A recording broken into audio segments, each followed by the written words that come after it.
эрхэм гишүүдээ Монгол улсын үндсэн хуулийн 49-р зүйлийн 5 дахь хэсэгт 5 шүүхийн ерөнхий зөвлөлийн гишүүдийг 5 дахь хэсэгт шүүхийн ерөнхий зөвлөлийн гишүүдийн 5-ыг нь шүүгчид дотроосоо сонгож бусад 5 гишүүдийг нээлттэйгээр нэр дэвшүүлж томилно. Тэдгээр нь 4 жилийн хугацаагаар зөвхөн нэг удаа ажиллах бөгөөд зөвлөлийн даргаыг гишүүд дотроосоо сонгоно. Шүүгчийн хараа тус байдлыг хангахтай холбоотой зөвлөлийн үйл ажиллагааны тайланг улсын дээд шүүхэд танилцуулна. Зөвлөлийн зохион байгуулалт үйл ажиллагааны журам бүрэлдэхүүн тавих шаардлага, томилох журмыг хуулиар тогтооно гэж 6 дахь хэсэгт хууль заасан үндслэл, журмын дагуу шүүгчийг албан тушаалаас нь төдгөлзүүлэх, огцруулах болон сахилгын бусад шийтгэл ногдуулах чиг үр өгөхий шүүхийн сахилгын ороо ажиллах бөгөөд түүний бүрийн эрх зохион байгуулалт үйл ажиллагааны журам бүрэлдэхүүнд тавих шаардлага, томилох журмыг хуулиар тогтооно гэж тус заасан.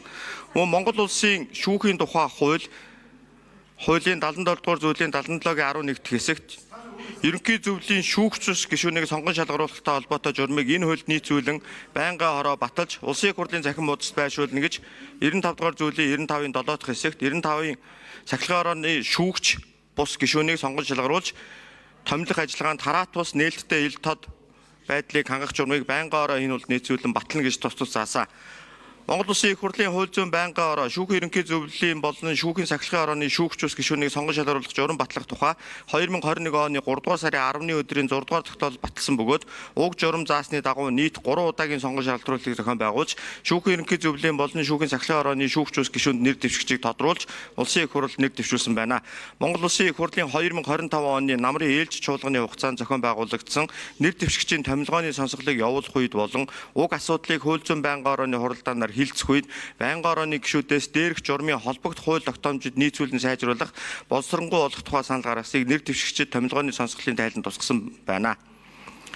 Үүнтэй холбоотойгоор байнгын ороо ажлын хэсэг байгуулах тухай 2026 оны 1-р тогтоолоор шүүхийн ерөнхий зөвлөлийн болон шүүхийн сахилгын орооны шүүгч ус гишүүнийг сонгон шалгаруулах журам батлах тухай хууль зүйн байнгын орооны 2021 оны 6 дугаар тогтоолоор баталсан журмыг сайжруулж хуульд нийцүүлэх чиглэлээр санал боловсруулах үр бүхий ажлын хэсгийг байгуулсан бөгөөд ажлын хэсгийн ахлагчаар Монгол улсын их хурлын гишүүн Б Баярбатар, гишүүдэд Монгол улсын их хурлын гишүүн О Номын Чимэг, Д Гамбат, Пүрэв Д Пүрэв Тав П сайн зоригноор ажилласан болно. Ажлын хэсэг журмыг хуульд нийцүүлэх болсонгуй болох зорилгоор гишүүдийн саналыг бичгээр авч нэгтгэсэн бөгөөд 2 удаа хуралдаж журмын шинжилсэн найруулгын төслийг боловсрууллаа. Үүнээс зарим онцлог зохицуулалтын талаар дурдвал 1 журмын үйлчлэх хүрээ хязгаарыг хуульд нийцүүлэн тодорхойлсон.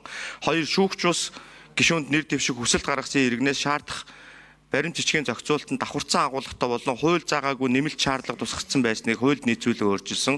3 шүүхийн ерөнхий зөвлөлийн эсвэл шүүхийн сахилгын орооны шүүгч ус гишүүнийг сонгон шалгаруулах ажиллагааны онцлогийг харгалзан ялгаатай байдлаар зохицуулахаар өөрчилсөн. 4 ажлын хэсгийн бүрэлдэхүүнийг томилоход сонголт хийх шаардлагатай зарим этгээдийн төлөөллийг хууль зүйн үндэсний хүрээлэн Монгол Улсын их сургуулийн хууль зүйн сургууль гих байдлаар шууд нэрлэн заасан байсныг хуульд нийцүүлэн өөрчилсөн. 5 нэг нэр дэвшигчийг 2 илтгэгч гишүүн хариуцсан ажиллах зохицуулалтаар тусгасан. 6 хууль заасан зарим асуудлыг журамд ерөнхий байдлаар тусгасан байсныг наривчил сонгон шалгаруулалтын үе шат дараалал үйл ажиллагааны процессын зохицуулалтыг тусгасан.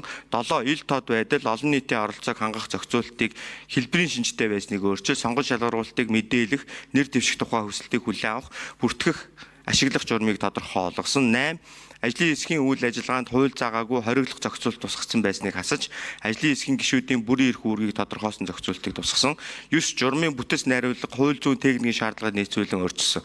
Байнгын орооны дарга эрхэм гишүүдээ шүүхийн ерөнхий зөвлөлийн болон шүүхийн сахилгын орооны шүүгч ус гишүүдийн сонгон шалгаруулах журмын шинжилсэн найруулгын төслийг хилцэн шийдвэрлэж өгөхийг та бүхнээсээ хүсье. За Баярмагнаа Баярбатар гишүүнд баярлалаа.